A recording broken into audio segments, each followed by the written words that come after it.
കരുണ എന്നൊരു കാര്യമാണ്. നമ്മൾ ബേസിക്കായിട്ട് എല്ലാ സഹജീവികളോടും കരുണയുള്ളവരായിരിക്കണം. എല്ലാവരോടും, മനുഷ്യനോട്, ജീവികളോട്, പ്രകൃതിയോട് പോലും കരുണയുള്ളവളായിരിക്കണം. വെറുതെ ഒരു മരത്തിനെ പോയിട്ട് വെട്ടല്ലേ, അതിനൊരു ജീവനുണ്ട്. അതിൻ്റെ ജീവൻ ഉള്ളതുകൊണ്ടാണ് അതിങ്ങനെ കാച്ചു നിൽക്കുന്നത്, അതിൽ നിന്ന് പൂക്കൾ വരുന്നത്, അതിൽ നിന്ന് കാ ഉണ്ടാവുന്നത്, അതിങ്ങനെ താഴെ വീഴുന്നത്. സോ അതിന് പോലും പടച്ചവനൊരു മൂല്യം വെച്ചിട്ടുണ്ട്. സോ അതിനോട് പോലും കരുണ കാണിക്കണമെന്നുള്ളതാണ്.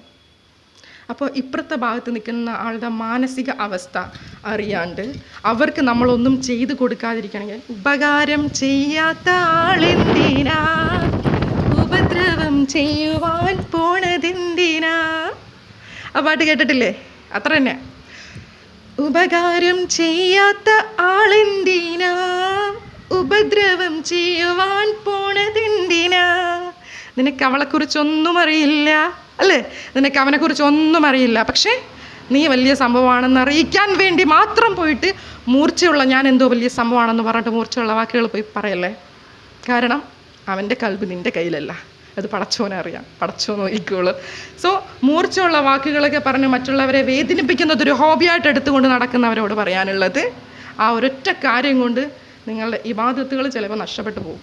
മറ്റൊരാൾ കരയാണ്, കരഞ്ഞിട്ട് അള്ളാഹുവിനോട് ചോദിക്കണം, എന്നെ അവൻ വേദനിപ്പിച്ചു, എൻ്റെ ഇന്നത്തെ ഒരു ദിവസം പോയി, എൻ്റെ ഇന്നത്തെ പോസിറ്റീവ് എനർജി മുഴുവൻ അവൻ കൊണ്ടുപോയി, വെറുതെ നിൽക്കണമായിരുന്നു, എനിക്കൊരു സഹായവും അവൻ ചെയ്തിരുന്നില്ല, അത് വാക്കുകൊണ്ടായിട്ട് ഒന്നും എന്നെ ചേർത്ത് പോലും പിടിക്കാത്ത ഒരാളാണ്, പക്ഷെ വെറുതെ വന്നിട്ട് എന്നെ ക്രിട്ടിസൈസ് ചെയ്യാണ്, വിമർശിക്കുവാണ്, വെറുതെ വന്നിട്ട് എന്നെ തെറി പറയുവാണ്, വെറുതെ വന്നിട്ട് എന്നെ ചീത്ത വിളിക്കുകയാണെന്നൊക്കെ പറയാണ്. സോ എന്തിനാണ് നിങ്ങൾ നിങ്ങളുടെ കബറിലോട്ട്, നിങ്ങളും അവരവരുടെ കബറിലോട്ടാണ് പോണത്, നിങ്ങളുടെ കബർ ശരിയായോ എന്ന് ആലോചിക്കുക, അതിന് വേണ്ടിയിട്ടുള്ള വിഭാഗത്തുകൾ ചെയ്യുക. മറ്റുള്ളവരുടെ കബറിൻ്റെ കാര്യം അവർ നോക്കിക്കോളും.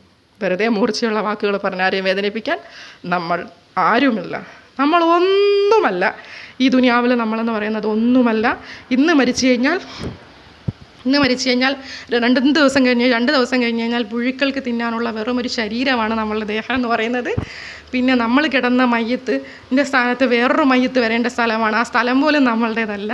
കൊണ്ടുപോകുന്ന 3 കഷ്ണം തുണി പോലും കുറച്ച് കഴിഞ്ഞാൽ അവിടെ ചിതലരിച്ച് പൊടിയും ഇല്ലാത്ത അവസ്ഥയിലോട്ട് പോകും. ഇവിടെ നിന്ന് പോകുന്നത് ആകെ 3 കഷ്ണം തുണിയും കൊണ്ട് മാത്രമാണ്. സോ നമുക്കിന്ന് പറയാൻ ഒന്നുമില്ല.